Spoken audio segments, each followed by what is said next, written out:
అక్కడ దాకా పెద్ద ఎత్తున మనకు అందరు కూడా రోడ్ల మీదకి వచ్చి అమ్మవారి దర్శనాలు చేసుకుంటారు. మరి ఇక్కడ చూసినట్టయితే మంది బాగున్నారు ఏందనుకుంటారా, ఆడ అమ్మవారి తొట్లే ఉన్నది. ఆ తొట్ల కాడ దర్శనం మామూలుగా ఉండదు. అమ్మవారి తొట్లెలా కూర్చొని అందరికి ఆశీర్వాదం ఇస్తుంది. మరి చూస్తారు కదా, నిజామాబాద్లో తీరొక తీర్ల పండుగలల్లో ఈ ఊరవండు కూడా ఒక జోర్దార్ చేస్తారు. పులోరియా అనుకుంటా అమ్మవారిని పబ్బతి పట్టుకుంటా మరి ఈసారి వర్షాలు మంచిగా పడాలి, మరి పాడి పంటలు మంచిగా ఉండాలి, పిల్ల జిల్లాలందరూ కూడా రోగాలు రొచ్చి రాకుండా మంచిగా ఉండాలని చెప్పేసి కోరుకుంటున్నారు. సరే మరి ముంగటి కోదాం నడు. ఇంకా ఏం పేరు? సహస్ర. సహస్ర. ఏ క్లాస్ అవ్వా? 6th. ఏం చదువుతున్నావు? ఏ స్కూలు? శ్రీ భాష్యం.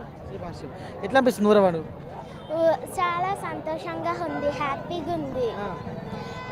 ఈరోజు నిజామాబాద్లో ఊర పండుగ జరగడం వల్ల చాలా మంది జనాల వల్ల చాలా హ్యాపీగా ఉంది. దేవుడికి ఏమంటే మొక్కినావు? అమ్మవారికి ఏమంటే మొక్కినావు?